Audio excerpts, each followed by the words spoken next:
Happy International Friendship Day! Now that was scheduled for Monday, July 30th, but celebrating friends, whether they're nearby or around the world, seem to need more than just a post on social media platforms. If you've listened to episode 39, International Purple Shirt Friends, you've heard my interview with Heather, who hosts her podcast, Sunshine and Power Cuts, from New Zealand.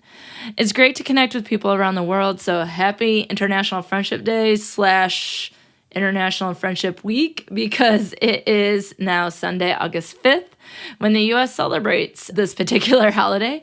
And today there will be a few more celebrations of friendship throughout the day, in addition to Heather's interview.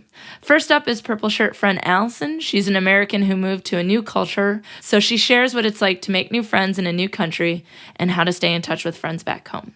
Here's Alyson. Okay, so tell me your name and where are you located? My name is Alyson, and I am located in Seilach, Germany. Hey, but you didn't always live in Germany, did you? No, I lived in Michigan before. Hey, I know you. Alyson is a former student who, after graduating, you moved to Germany to work. Yeah. Yeah. So can you tell me a little bit about what it's been like to create friendships in a different country? Yeah, so it's kind of interesting because it's a little difficult since I don't know the language. Minor detail. But so mainly I have friendships with my coworkers, my colleagues, and then we'll go out to, say, the bar or something and meet people that way as well. And would you say that you've learned more of the language in the time that you've been there? Yes, I take classes twice a week, so I learn the language, and so I can kind of communicate. I can order food and stuff like that, very basic necessities, to get through that way. Do you find that a lot of people speak English? Yes, most people do. It depends upon what they're doing in their job. Oh, gotcha. Okay. So I'm sure that can be helpful sometimes. Are you sometimes like, yes, you speak English? Yes.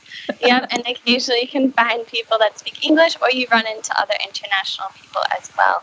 Mm-hmm. So have you ever tried to go out and do anything to specifically meet people or try anything online, or has it been mainly through your coworkers?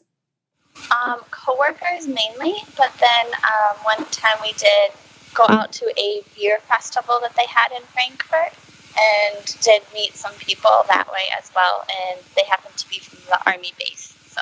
Oh, cool. Yeah, and what would you say, having lived in the United States and now living in Germany, do you see any differences in friendship?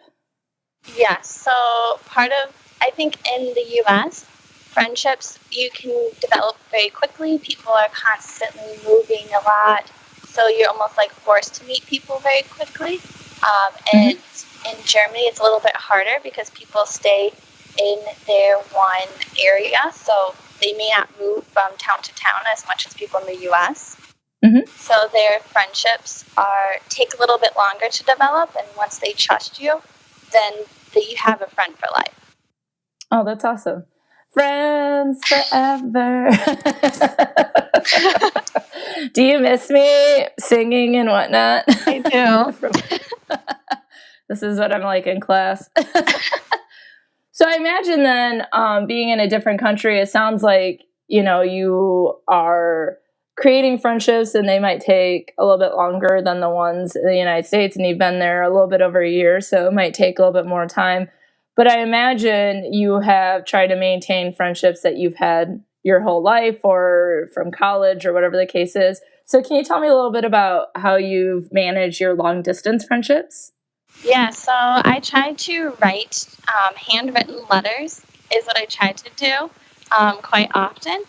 Or even if it's just something as simple as a postcard from a place that I've recently visited, and then I can just send it back to my friend. I know other times I'll just send them tweets or Facebook messages, emails, and occasionally we'll set up even phone calls or Skype dates and have relationships and continue to build our relationships that way. So, first off, that's amazing. I love letters, and we've written a few. I kind of got sidetracked. So, is your address the same? You don't have to say it. You never responded. Dude, just got called out. Well, I'll send you some podcast swag and a little update if your address is the same. If it's not, send it to me. I'll let you know the updated address. Okay, good. Yeah, you don't have to do it here. Then you'll get all sorts of letters and maybe visitors. They'll be like, hey, she needs friends in Germany. Let's go. I'd be down for that. Well, you let me know and we'll see what we can work out. But yeah, so I love the idea of being able to write letters and notes and things like that, even if it's something as simple as a postcard. But it's also like making dates, which I think says that with friendship, especially when you're at a greater distance, there's a lot more intention that has to go into it. Like you can't be impulsively like, hey, let's do this, because there's time zones and there's different things going on. So, but having a specific time to get together and Skype seems like a great way to maintain those friendships.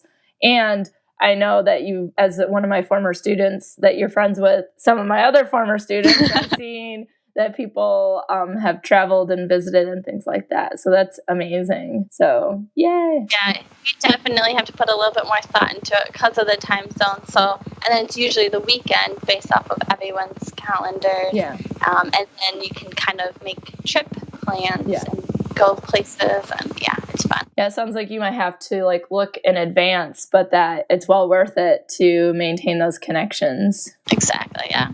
So do you plan to stay in Germany forever? A lot of people ask me this.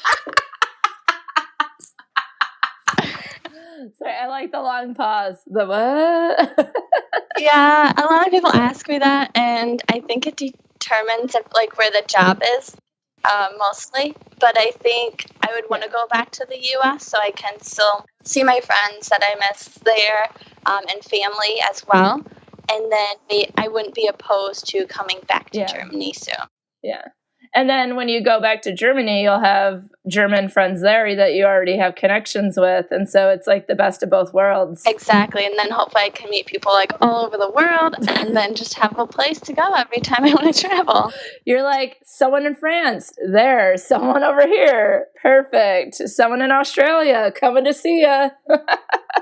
See, international friendships are the best. You can travel and you always have a place to stay. Yes, definitely. Well, I think this is great to hear about, like, having sort of like a comparison of friendship in terms of how you made friends in the United States and Germany.